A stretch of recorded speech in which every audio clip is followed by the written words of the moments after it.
All right, we are live. We are back, baby.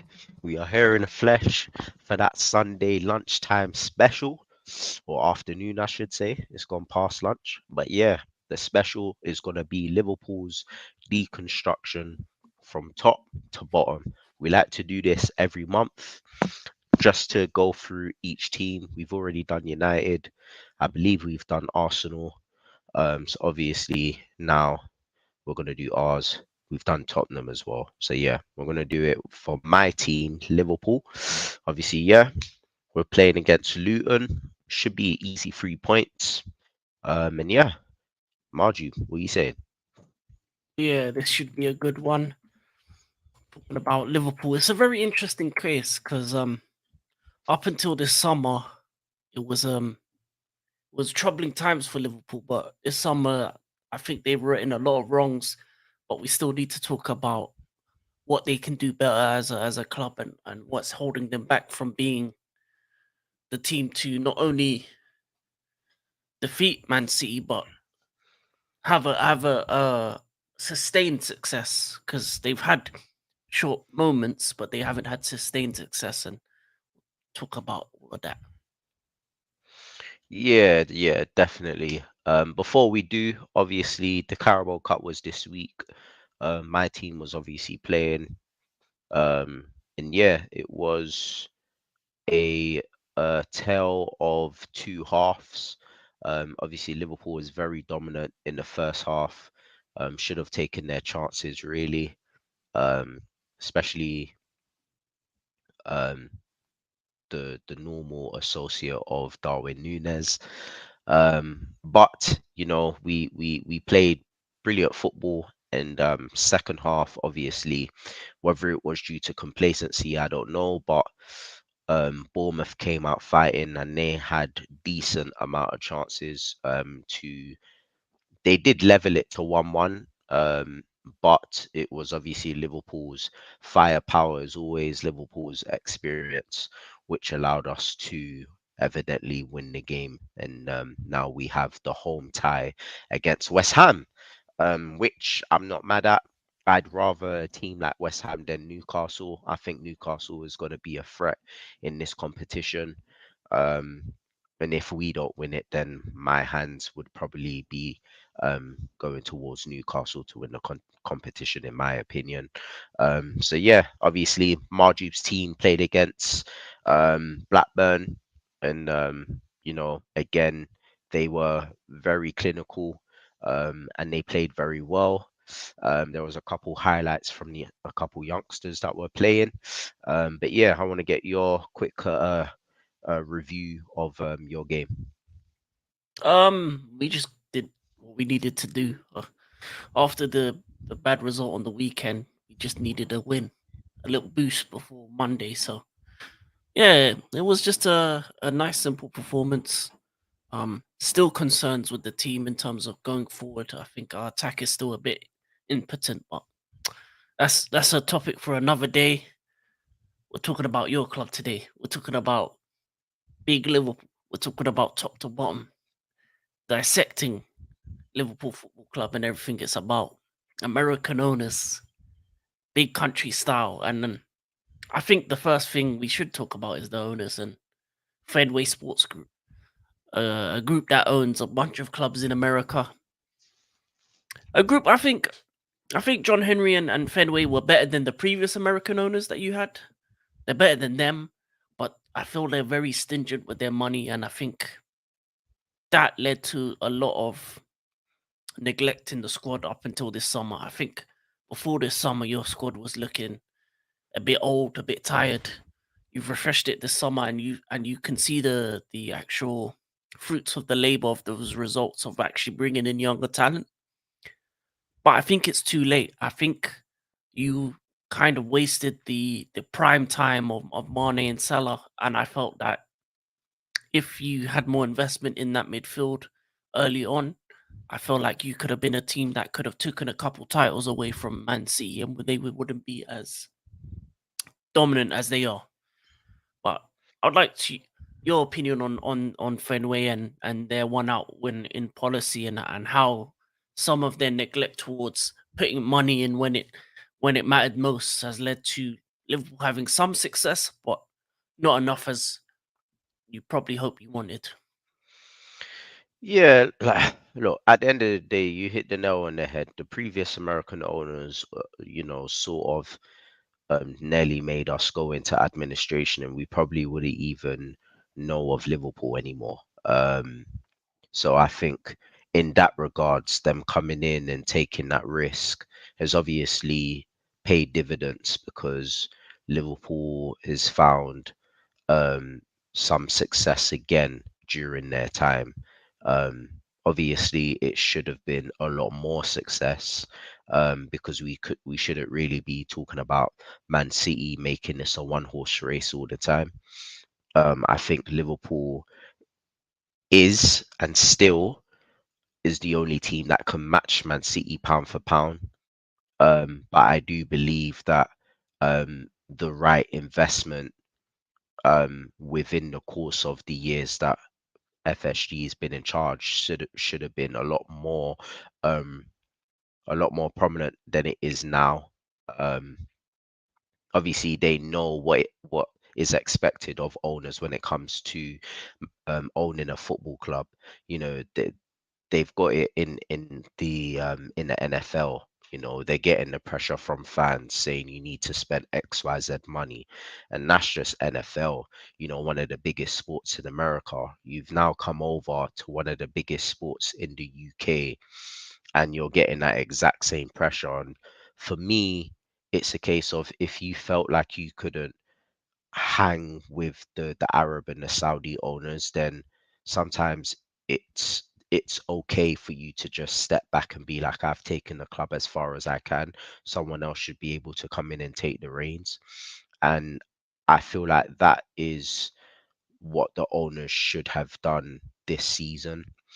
The reason why I say that is yes, we have invested in the midfield, which is great. You know, the quality of signings that we've got this season has been good, but I feel like we've still gone into this season pretty much unprepared with the lack of investment in the CDM position, which has been gaping us for a while. Even when Fabinho was here, you can clearly see that he needed competition, and you can clearly see that he was declining. And even as well as the centre back position with the serious injury of Van Dijk, you know, Van Dijk is at least 80% best at the moment, but he's never going to hit full 100 because of that injury. And I feel like we should have signed the left-sided centre back to at least alleviate the burden that he is going through season upon season, playing nearly every single game. And I just feel like those two positions would have been the difference maker to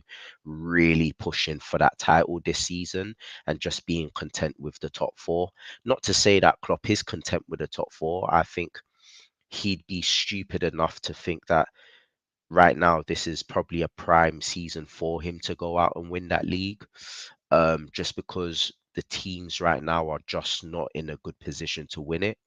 But at the same time, we're not properly equipped to win the league at this present moment because of those two positions, and that's just simply down to the FSG. I think I thank them for um, bringing us out of such a dark era of the Roy Hodgson days and not and coming out of that administration period. So I thank them for that. Um, I thank them for screwing over Barcelona and making them spend 150 to allowing us to get Van Dijk and Allison. So I'm grateful for that. Um, but outside of those two positives, I think there's a lot more negatives with their reign. Yeah, we can say, oh, they've invested in a stadium which needed to be invested, which is fine. But I think that's something that owners need to do anyway. You know, we look at Chelsea Stadium needs reinvesting or they need to move. You know, you can't be a big club like Chelsea, you know, and have near 30 to 40,000 capacity. You know, that just doesn't run. And I feel like they need to move or reinvest in theirs. You know, United is the same. It's old. They need to reinvest. Again, when you're part of an ownership group, you need to have a blueprint and a structure in place for you to make those subtle changes. Obviously, they've invested in the training facilities, which is great. Um, but for me, I think money talks in other aspects. And as I said, Liverpool on a shoestring budget has pushed Man City to the limits that nobody has ever done with an unlimited budget.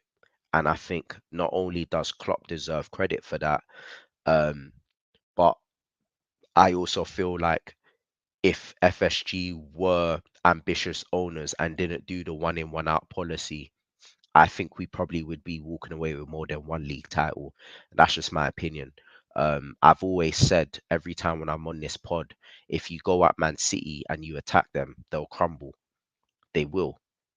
And you've seen it over the course of this season that teams have attacked them and they've crumbled. And I feel like if Liverpool had the firepower when we won our first league, I think that was the prime opportunity to invest in that time, and we just didn't do it, and it's just been a domino effect since.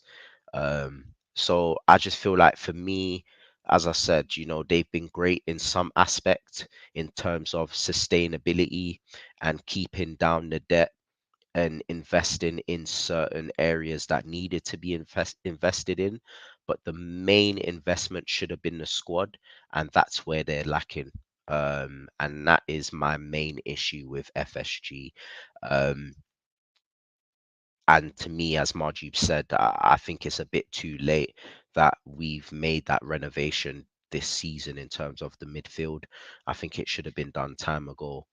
And my only hope is that when we get to January, that we sign a solid CDM. I think if we can get a CDM in January, the defense can be overlooked. I can overlook that because you need a CDM to protect that back four. And when you have a solid CDM, you don't really need to worry about your back four looking shady. But we don't have that right now. So I just feel like, as I said, if we can get a CDM in January, I can overlook that left-sided position and we could potentially kick on a bit further than what I expect. Um, but again, with owners that we got, is that going to happen? I don't know. But that's my thoughts really. It's good positives about them, but then there's also negatives in regards to on the pitch. So yeah. Yeah, I do agree. I do agree. I think the things that highlight it most is after your wins or your trophy wins. If you look at what you brought in, so the year after you win the Champions League, you're thinking, okay, we can push on and to do something. These are the signings that you make: Van der Berg, 1.3 million; Harvey Elliott, 1.7 million; Adrian and Andy Longren, both free; and Takumi Minamino, 7.2 million, for a total spend of 10 million. That's after you win the Champions League. Now you think, okay, the squad's still good. You go on to win the league. You go on to dethrone the mighty Man City. Oh, maybe this time your ownership might do something. Might spend the big dollars. This is what they get the season after that. Costas Simicas, backup left back. Thiago, 20 million, injury prone. Diogo Jota, good signing, 41 million. Some goalkeeper called Marcelo Pitaluagua from Fluminense for 1 million, and a defender, Ben Davies, for 500,000. And then you get a crisis, centre back crisis. Oh, we need centre backs. Oh, we need centre backs. January comes. Ozan Kabak on loan.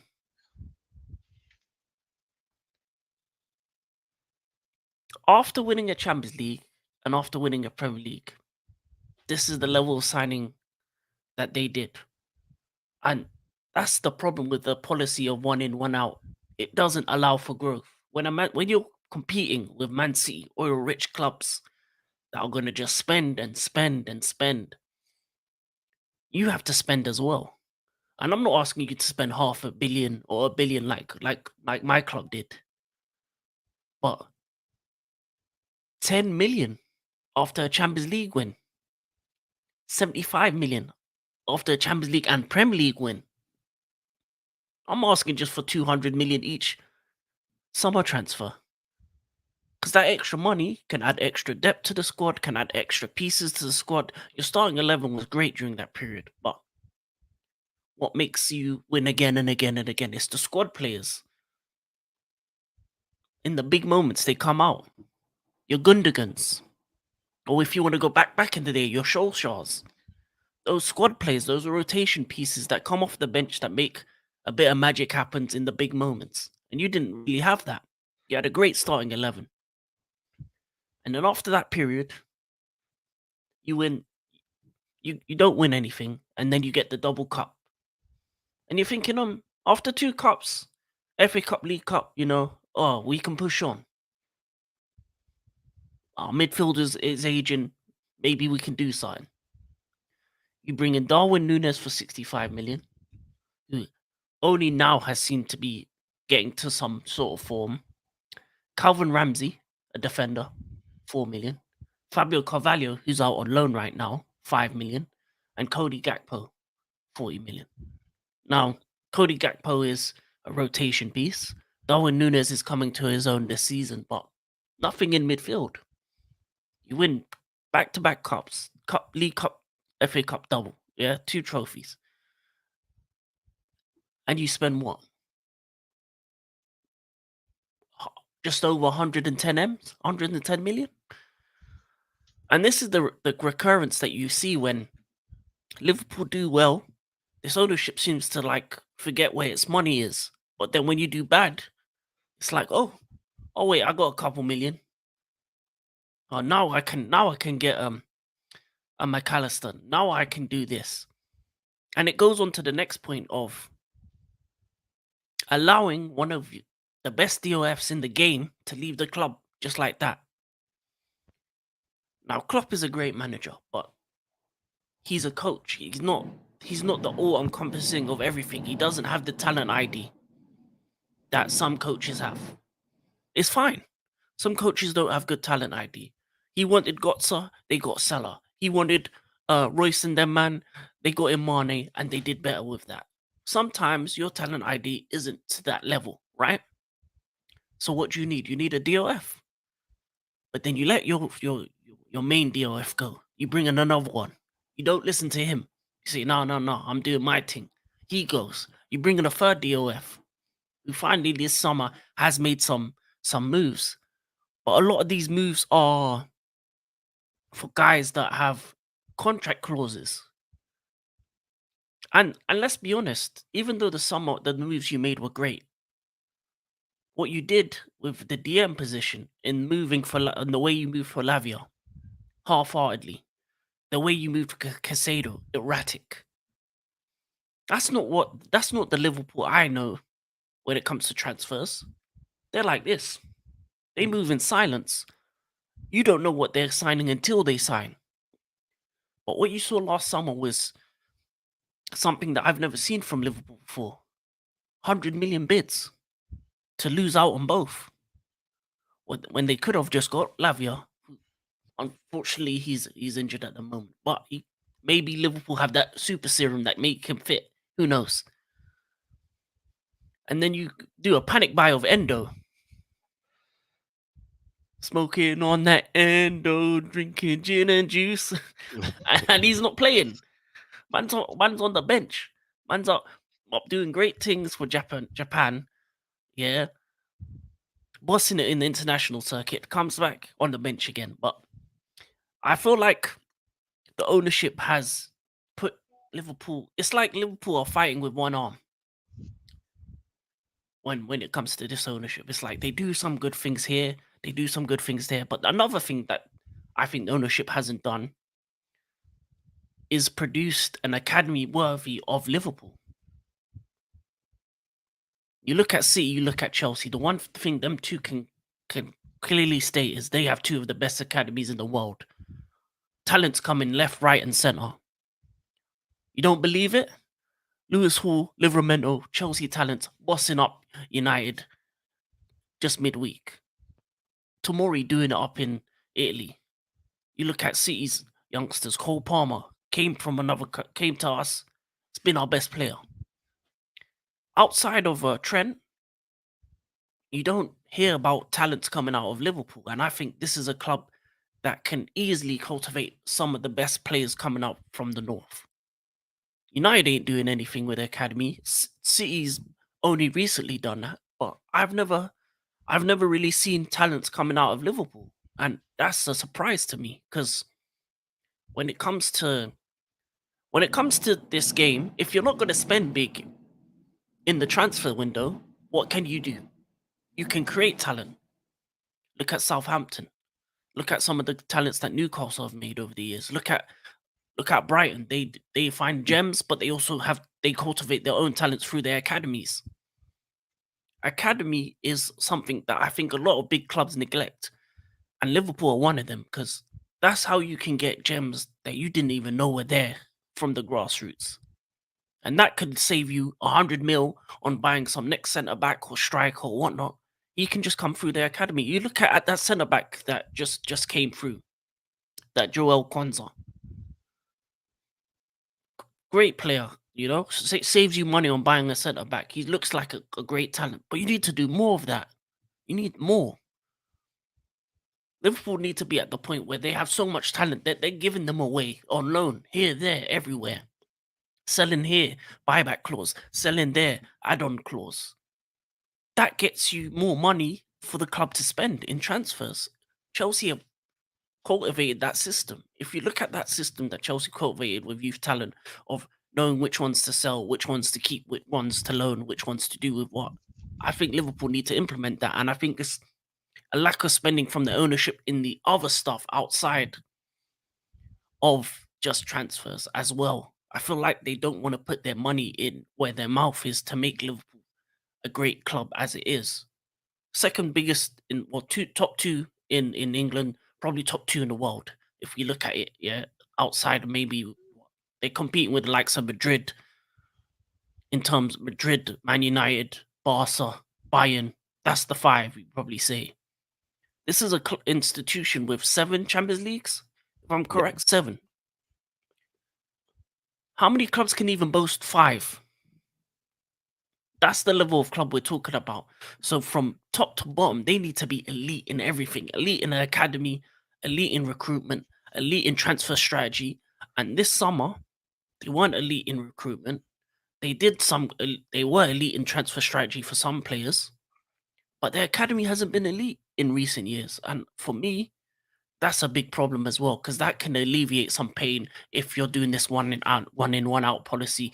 At least you're creating talent from your academy that you can bring in, and I need to see more of that from Liverpool. And I think that's a big point that a lot of people don't look at as well.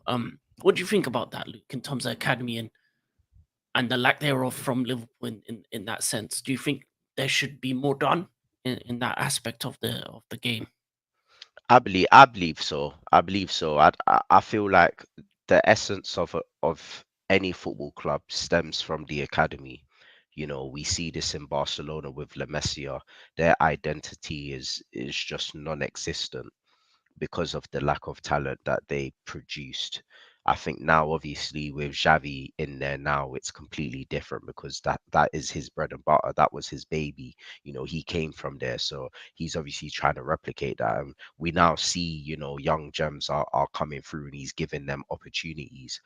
You know, Chelsea's the same. You know, they're still, you know, feeding guys through all the time. And the one thing that I like about Chelsea is, as Marjib said, is, you know, they've got so much young gems that they literally can't play for them. So they have to either loan them out or sell them. And again, it's the selling that is maybe 5, 10, 15, 20 million, but it all adds up to the transfer kitty so that they can go out and spend for a world-class player, you know, and that's what you generally need. You know, United don't do that anymore.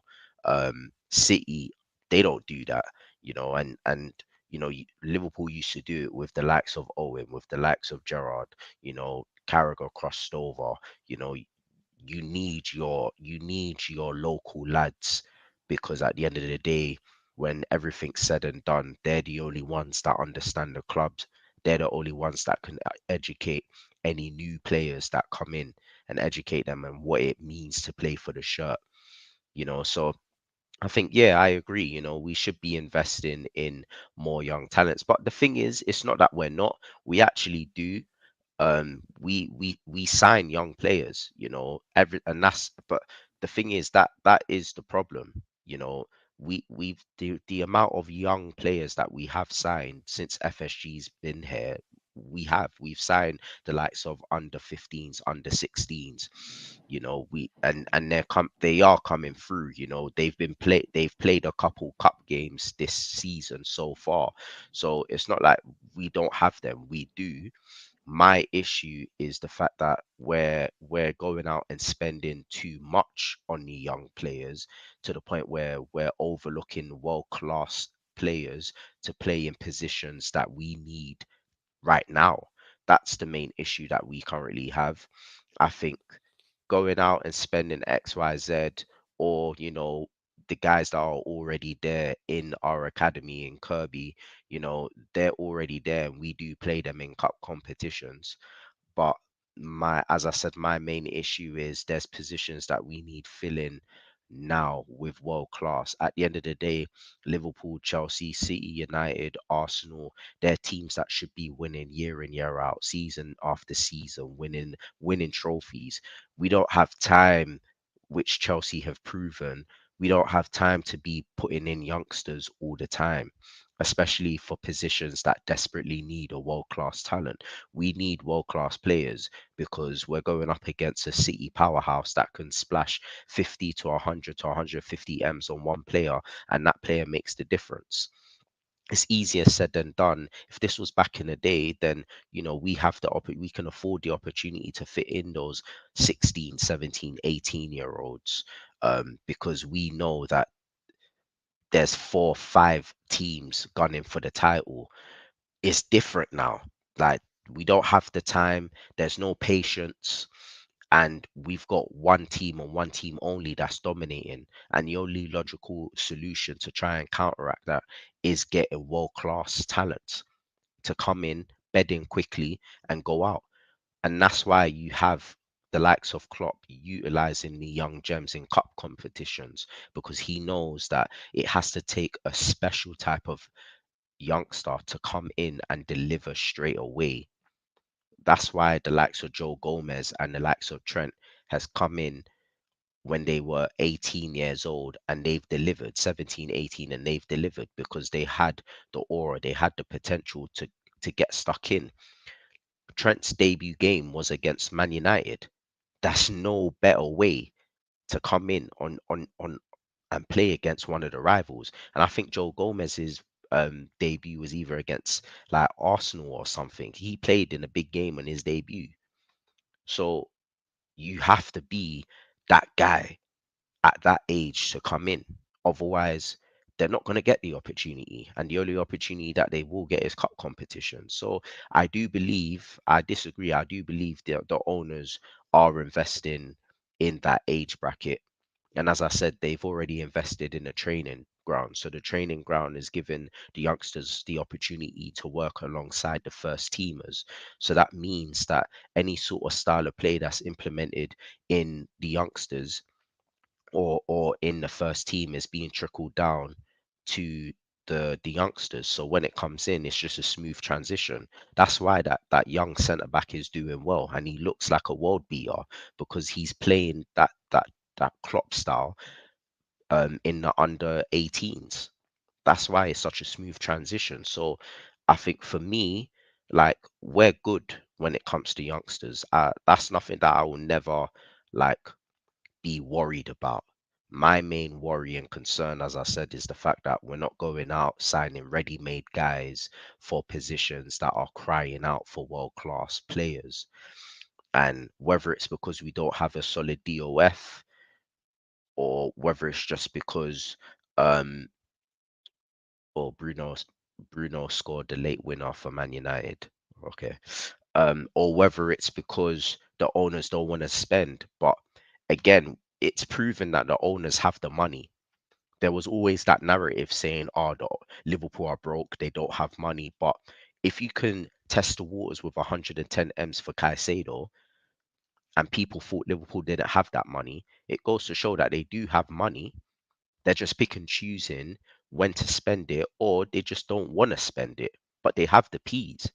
And I think for me, if we had a strong DOF like Michael Edwards, like Julian Ward, who were signing gems, I think we'd be sitting here and thinking, oh, Liverpool don't necessarily have to spend 100 M's, but those two guys managed to find gems for 30, 40 million, and Liverpool turn them into world beaters. Like, let's be real. Liverpool's never been the type of team to go out and spend 100 M's on a player, on a world class superstar. They've always been the type of player to go out and spend 20, 30, 40 M's on a player that's relatively unknown, or people think they're not up for it. And then Klopp, as a world class coach as he is, coaches them into superstars, and they're world class players just like that, just because of the training ground. And then Liverpool sell them for over 100 M's.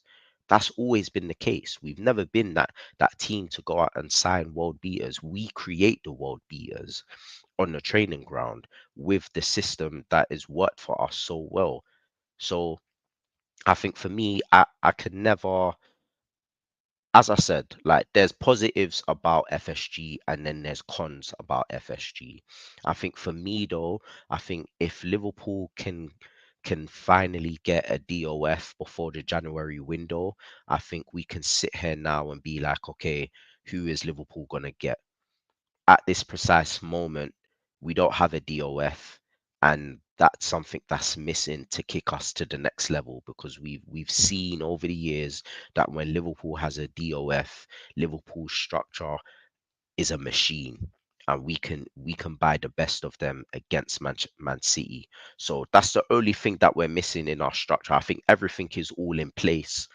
I think the owners, yes, as tight as they are, sometimes you need that type of owner, because when you look across to the northeast or northwest, you're seeing Manchester United owners put their club in debt and further away from debt.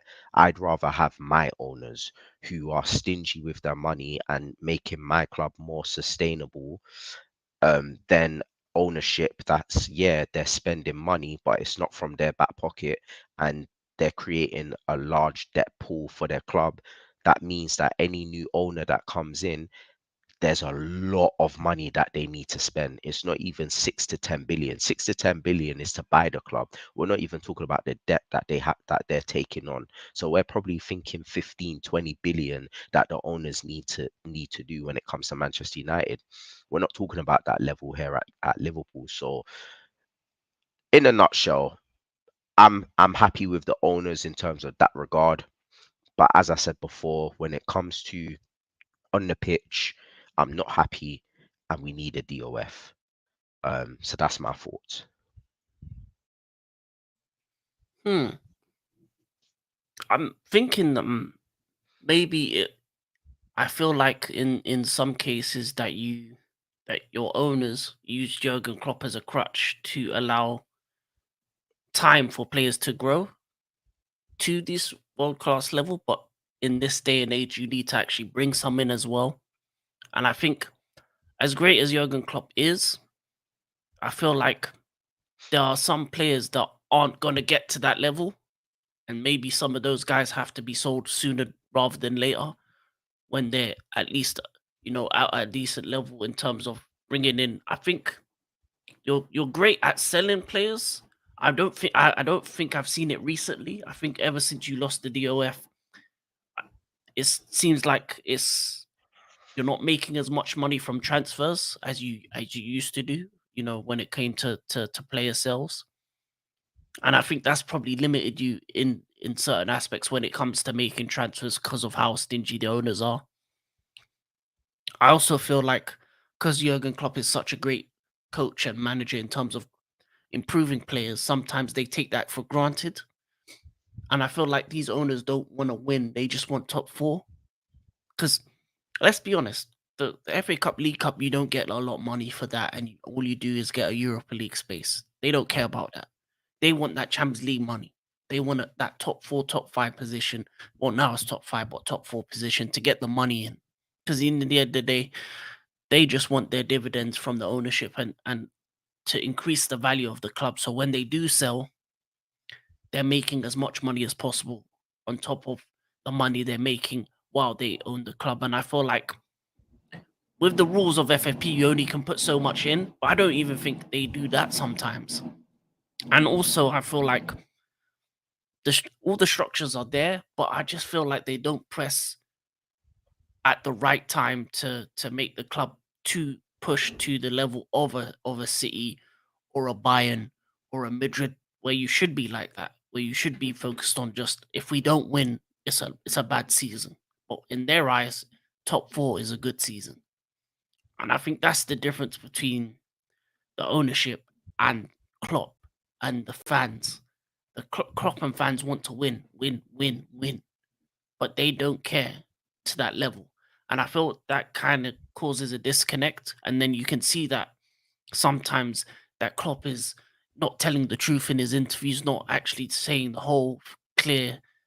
And sometimes I think he's just BSing himself internally as well. You could see it. He was stressed at times in the previous seasons because he knows his ability. He knows his level. He knows he can compete with Guardiola. But if he's, as I said, one arm behind his back because of the ownership and the way they act in some cases, I feel like he's not being able to get to that point where they can be the elite of the elite. And I think even even the DM situation that should have been sorted out in the summer. That and right now, if you look at the teams around you, Arsenal and Tottenham, you can't trust them to push all the way. You've seen Arsenal last season. You know what Spurs are on. Spurs is a word meaning in the dictionary to bottle it. I mean, they have their own word for it. And then City don't look as potent as they used to be. It's a different style. It's a more brutish force style with Haaland in, and De Bruyne is out for the season. So so when a player of that level is out for the season, you have to capitalize. But by not making the right couple of transfers in the summer and not moving smart and diligent, at least bringing in Lavia. If you brought in Lavia and he's fit and he's ready, then you have a DM that you can play in, week out, and it's a different level. But then, or even any DM, like even something better than Endo. There's plenty of DMs out there. I mean, there was rumors that Kimmich was upset with Bayern Munich. You could have gone in for him because you had the money there. If you have 100 M's, put it to someone. And I think with this season, the ownership has showed again and again. As I said, when I showed the transfers after winning a Champions League, after winning a league, after winning cups, that they're not willing to do the extra step to make your club win, win, win. And sometimes you can see the frustration because you have a great manager, you have a great setup in terms of the in terms of like how the club is overall and how it's run financially. Financially, business wise, you're good. You got a nice stadium. They're doing well on that aspects, and yeah, the academy is not to the level that I think it should be, but it's good enough where it's bringing out some talents at least with Trent, Joel, with Joe Gomez. But at the same time, I do believe when I look outside looking in, I feel like Liverpool should be bigger than that. I think Liverpool shouldn't be a club that's worried about spending money. I think it should be a club that should just spend and worry about paying it off later. Because winning gets more winning, and then you get the big money in the back end. If you're winning Champions Leagues and Premier Leagues, you're getting silly money when you win those things. So for me, I think it's a backwards thinking to think, top four is enough for me. And that goes on to the point of the DOF as well. I think, yeah, as soon as possible, you need a DOF. You currently have a what, like a step in one, like just a part time done. I think he's gone. He's gone now. So okay, so you need one at some point. You need to bring one in by the end of the summer. Even if you bring back what's his name? Because he's available. Julian Ward. Yeah, bring him back or bring him back into the fold. and give him more responsibility and give him that opportunity to show why he is that elite level. Because I think he wants to come back given the opportunity. It's like it's easy. He knows the club, he knows the people. Just bring it back, bring the dream team back together, and allow for Liverpool to win Premier Leagues and Champions Leagues again. Because I feel like they're this close this season to being something special, but I don't know. That this is the difference. This and inches, and that's the difference between being elite and being okay top four. That's it. And in this league, every little inch matters. Pause. But you know what I mean. you know, I'm dead. especially when you're competing with the juggernaut that is City, that is the Arabs, that is Pep Guardiola, who is one of the greatest managers of all time. In order to beat him, so if you need the same amount of level of spending, you need the same amount of level of willingness to want to win in all aspects of the football club. And I think some things are holding you back. And I feel like if an Arab Don like Sheikh Shazim is available, I think in some aspects the club would be better if it was under a more Arab based ownership that was just, we don't care about what the losses, we just want to win. But yeah, it's the catch-22 of the American to Arab ownership and what you want and what you stand by in terms of what you think works. And in many cases, I think they do work. And I feel like the good things they have done is Jurgen Klopp, the way they recruited him. I think that was great. I think his tenure in the club giving him time, because some ownership groups would have got rid of Klopp in the downturn after the league and Champions League, thinking, "Oh, we're not going to come back to it." But they've given him time, and he's rebooted the team, and he's done something that we haven't seen him do as well. So I think Klopp has shown a different level in terms of being able to reboot a squad. The players are of incredible level, and I think the only thing you have to do now is find the perfect time to get rid of the older players and replace them. So your Van Dijks, your Salahs, they will in the next couple seasons need to be replaced no matter what. Because as elite as they are, every player has a shelf life, and Father Time wins all overall. So I think when it comes to the squad, it's just about keep refreshing, keep adding, keep improving. And I think in the long run, you'll be a club that will be competing for every competition. And I think if you go back into Europe, especially right now, Europe is so weak. Champions Leagues are there for the taking. And I think that Liverpool need to be back at that level. The fact they missed out on it last year is a disgrace, because the clubs that are in the Champions League are bumming it out. Yeah, we're looking at you, Arsenal. We're looking at you, United, and Newcastle are just there for the ride. So I'm not going to hate them too much, but they're just enjoying it. Um, there's only there's only one elite club in the Champions League right now, yeah, from England, and early 2000s, all four were elite clubs that could have won it back in them days then. So we need to get back to that. My club's not there yet, but your club is, and I think your club is getting to that level where they're just a couple pieces away, and it's looking good for Liverpool. And I feel like even though there is some negatives to the ownership, I've liked some of the stuff they've done. I liked some of their policies, and they've stuck by their policies. So in that case, I feel like if you're an ownership group and you come in, you save a club from worse American owners, and you stick by your business and what you want to do and how you want to do it. Some people will be frustrated, but I would say it's good in the way they've done it. And I think it feels a lot better to win when you do it that way. I feel like that's probably the benefit of it. The Premier League win, the Champions League win feels so much better when you do it in that way. But I think Liverpool fans want more. That's all I got to say about that. Yeah. No, I agree. I agree. I think signing Klopp was a match made in heaven. I can't think of a more deserving manager who embodies the principles of what Liverpool stands for and what they're built on. I think Rafa Benitez was great. I think he brought in um an era of success during a time where he was up against Chelsea's Jose Mourinho and Alex Ferguson and Wenger, two or three powerhouses. And I think to win the trophies that he did at the time was good. Um, I think again he should have won more given the players that he had that he built. Um, we had world class players in every single positions, especially the midfielder Xavi Alonso, Gerard and Mascherano. I think they deserved more. And I think we're probably going to say the exact same thing now with the players that we had in Firmino, Salah, and Mane. I think they deserved more as well. I think they were levels head and shoulders above everybody. I think you can't think of a better front three than them three. Obviously, MSM was good, um, and BBC was good, but I think.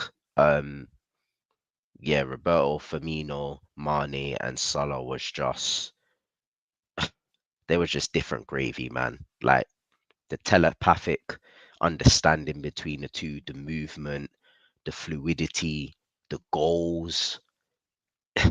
It's just unmatched, man. I think and their era was wasted with only one league title and one Champions League to their name. I think it should have been more than that, in my opinion. But I think to have a manager like Klopp come in and really transform this Liverpool team under an abysmal tenure under Brendan Rodgers and Roy Hodgson, I think he just embodies what Liverpool's all about to the point where there's a bar that's under his name. He literally has a bar called Jurgen in Liverpool, you know. And I reckon when he does decide to leave, we'll probably build a statue of him as well. I think he's been that much of an influence on and off the pitch. I think sometimes you have to have managers that understand the culture in a sense where when they come into club, they have to understand the local people, they have to understand the community, they have to, go to the bars and go and just sit and dine with people, and he's the type of manager that will do that. There's not a lot of managers that do that and understand and get the fans. It's a rarity.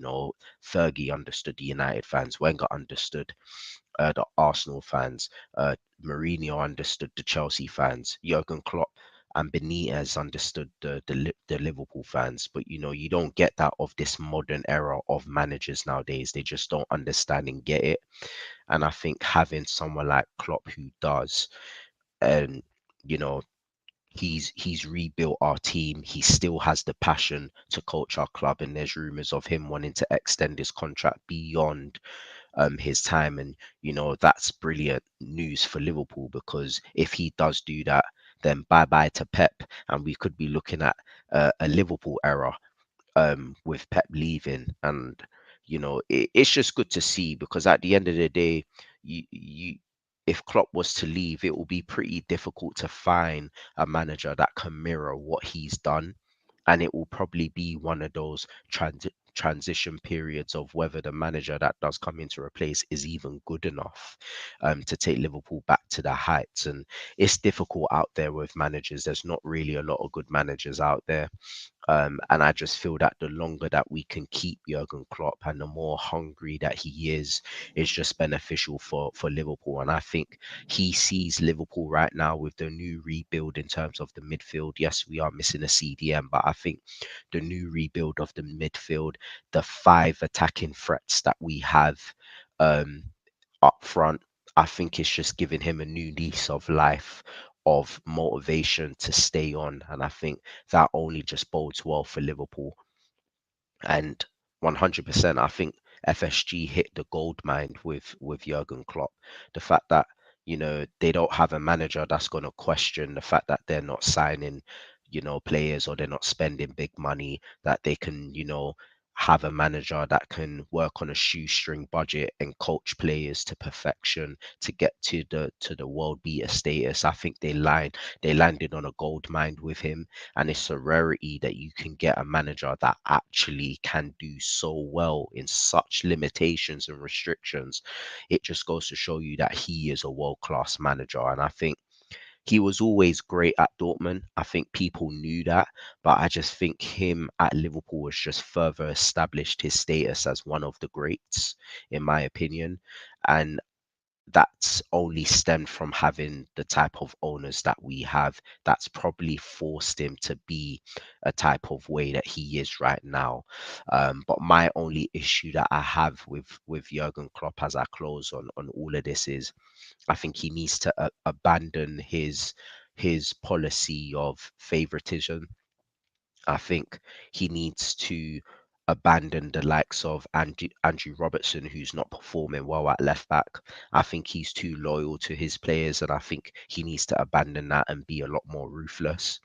I think last season there was an opportunity for him to abandon the 4-3-3 defensive tactic and do more of a 4-3-3 cam um, formation. I think sometimes he can be quite stubborn, and I think he should have abandoned that. And if he did, I think that probably would have allowed Liverpool to get into the top four, because it was a known fact that we were missing a CDM, or the CDM position was highlighted as a weakness. And I think when you have a double pivot, I think it probably allows more security than allowing all that pressure on one guy in the CDM position. And I think if he had done something about that, that season would have been completely different.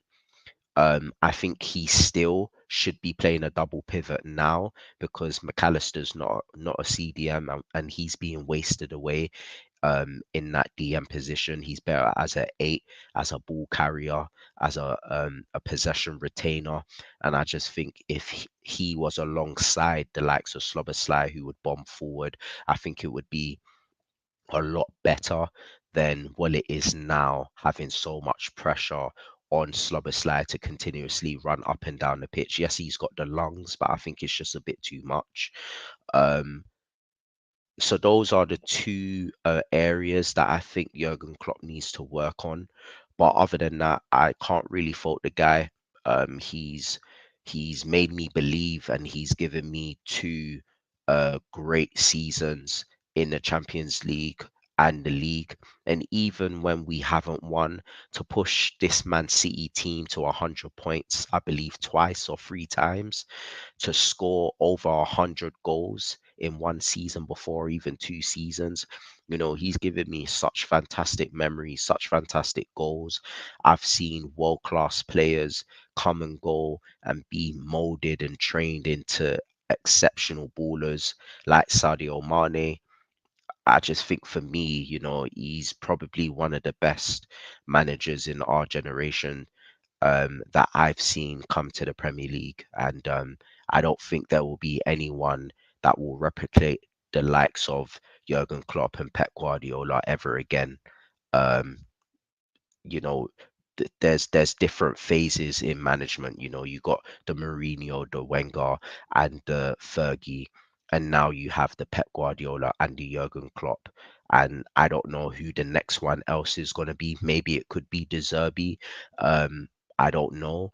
Um, but I think whilst Pep and Klopp are in this Premier League, I think we just need to enjoy their tenure, because it's only a matter of years before they ended up leaving, and we have to look at the next best managers coming through and whether they will replicate those two guys. So I'm happy that I have one of the best managers in my team, and you know, I'm just gonna close on that. Yeah, man. That's great for you. I hope they both go soon as possible. Post haste. Go to Germany, Spain, fam. The Vida Loca, fam. The Jurgen Klopp, man. This era's Arsene Wenger, the man that can trade anyone. Anyway, yeah, no, I do agree. I do agree. It's a good moment for Liverpool with the manager. I just think he deserves a lot more over this period of time. But it is what it is. I mean, when you're facing Guardiola, even the great Jose Mourinho struggled, and he had the Real Madrid Galacticos, and he only won one league against him, I think. And the only other manager to do it in this league is what Conte. So to beat Pep, you have to be an elite level manager and have an elite level squad. So it's a hard task. But I think next season, if Liverpool are back in the Champions League, I'm going to back them to win that. I think if they can get a DM, they'll have the squad to do it. And I think number 8 might come sooner rather than later. And yeah, it'll be good. It'll be good to see Liverpool back up there. But yeah, yeah, we'll see what the future of Liverpool holds. Obviously, the ownerships have flirted with selling the club, but I don't think either United or Liverpool get sold anytime soon because Premier League money is just going up. There's new players looking for the sporting rights. The other leagues are getting deader than ever. Even our mid-table teams are looking better than their top teams right now. I think in all aspects of Europe, I think you could easily see an English team winning the Conference League, Europa League, and Champions League all in one sweep, and you wouldn't bat an eyelid to it. Aston Villa look by the best team by far in the Conference League, Liverpool in Europa League, and then City in the Champions League. And I would put money down on that as a treble of them three teams winning it if they don't mess about and actually take those tournaments seriously. Those three, put your money down, put a fiver, dude. You're living good after that. That's a guarantee. But in all honesty, I think yeah, Liverpool has a lot more positives than negatives, and it's one of those clubs that we can look at as a club that you should follow in terms of sustainability, in terms of getting the right manager. And when they've had the right DOF, you can see that it's a well-oiled machine and was an elite level team for a season or two. Um, to the point where they were wrapping up Champions League and Premier League back to back, which most teams can't even do. So yeah, we'll see what they can do in the future if their ownership is going to put their money in the pocket and allow Klopp to get back to where he belongs, in top of the table, top of the titles, every trophy imaginable, etc., against the demon that is Pop, the demon that is Pep. But yeah, we'll see what the future holds. It's going to be interesting. The Premier League's getting harder than ever. You got the young managers, the young hungry managers. You got the older gentlemen. Your Unai Emerys. You got your De Zerbis. You got Pochettino out here now. So the level of manager is increasing within this league. And even if you look at like a guy like Carlo Ancelotti, you could see him back in the league sooner rather than later. Conte back in the league sooner rather than later because there's jobs available. There's ownership groups that are looking at Premier League clubs left, right, and centre to buy them. Sheikh Shazim is waiting around the corner for a club to buy. The Arabs are coming, so look around the corner. It's looking like it's going to be a long decade for certain clubs. And one thing I would say is Newcastle's coming sooner rather than later, and that'll be a great club to discuss in the future as well. We haven't discussed Arsenal yet, but that'll be a good discussion. We'll see Yeah, which one we do first out of those two clubs because I think those are two interesting clubs in terms of their progressions and what's next for those two clubs. Because I feel like, in my opinion, Newcastle going to be going and Arsenal going to be going, and we'll see that soon enough. But Newcastle next one's up. Liverpool looking good. See if their owners can allow Klopp to be great. And yeah, we'll be back on Monday to talk the weekend's football. Obviously, we'll miss the big game, Tottenham Chelsea, but we'll preview that on the show. Um, Early thoughts of that game is just don't lose, and that's all I can hope for, and that's all I got to say about that. yeah, But before we go, hold that, Fulham. You had one job, and you couldn't even do that. And the man to score in the last minutes, Bruno Fernandez, the man who goes missing. He was missing the whole game, and you let him score. Ruining my weekend. I need a beer. With that being said, this is Foosball. Enjoy the weekend. Formula One, Crown Jewel, wrestling, all sorts going on this weekend. Let's go, and we out. Peace. Peace.